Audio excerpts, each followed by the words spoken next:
Sobat CPNS.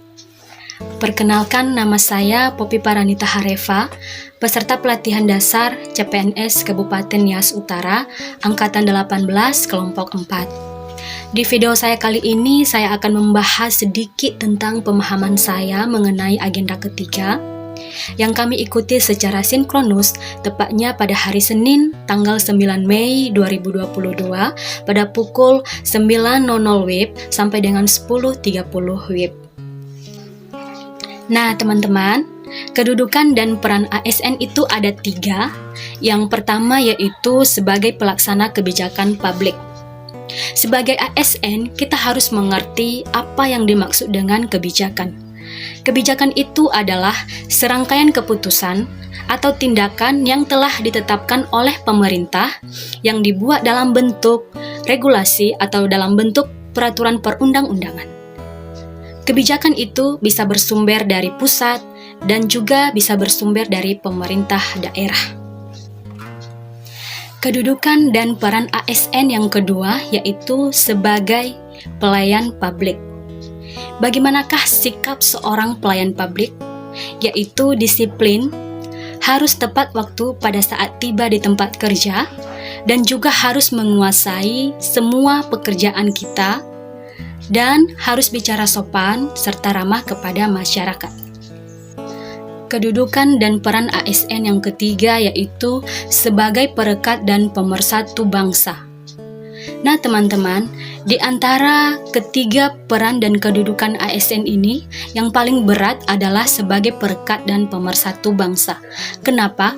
Karena peran yang ketiga ini sudah mencakup eksternal instansi kita atau sudah mencakup luar diri kita sendiri. Artinya, kita harus menjadi contoh baik itu di keluarga kita, baik di organisasi, di lingkungan, maupun di instansi kita berada.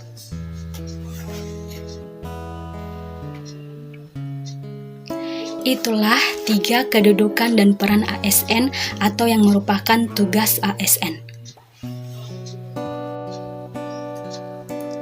Sebagai PNS, kita mempunyai hak yaitu mendapatkan gaji, mendapatkan cuti, pensiun, pengembangan karir, dan juga jaminan kesehatan.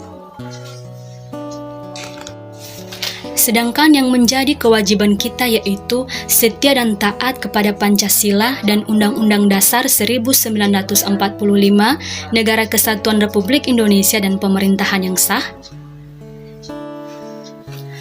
Kedua, menjaga nama baik ASN, pimpinan, dan Negara Kesatuan Republik Indonesia, menjaga persatuan dan kesatuan bangsa, melaksanakan tugas kedinasan dengan penuh pengabdian, kejujuran, dan tanggung jawab, serta memegang rahasia jabatan dan rahasia negara. Sekarang kita masuk pada materi terakhir di hari pertama agenda ketiga, yaitu mengenai kode etik dan kode perilaku ASN. Kode etik dan kode perilaku ini bertujuan untuk menjaga martabat dan kehormatan ASN. Fungsi kode etik ASN ini yaitu sebagai pedoman, panduan birokrasi publik atau aparatur sipil negara dalam menjalankan tugas dan kewenangannya agar tindakannya dinilai baik. Yang kedua, sebagai standar penilaian sifat, perilaku, dan tindakan birokrasi publik atau aparatur sipil negara dalam menjalankan tugas dan kewenangannya. Yang ketiga, etika birokrasi penting sebagai panduan norma bagi aparat dalam menjalankan tugas pelayanan pada masyarakat dan menempatkan kepentingan publik di atas kepentingan pribadi, kelompok, dan organisasinya. Baik teman-teman, untuk menutup pembahasan kita pada video kali ini, saya akan memberikan satu ilustrasi tentang kedudukan dan peran ASN sebagai pelaksana kebijakan publik.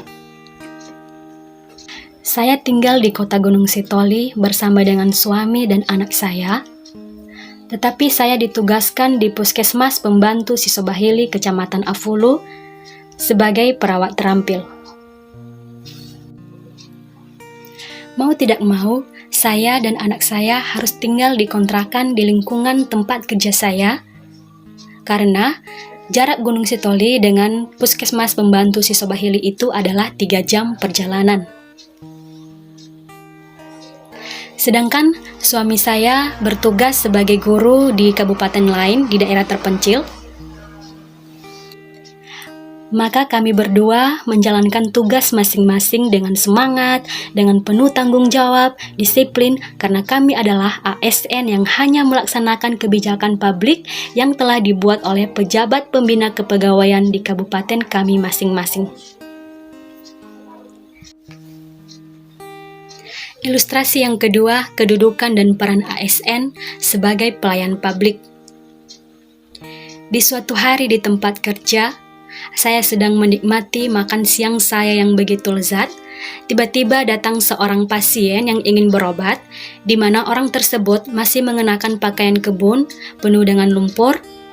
Namun saya tetap menerima kedatangannya dengan ramah dan memberikan pelayanan penuh tanggung jawab dan tulus, karena saya memanglah seorang pelayan publik.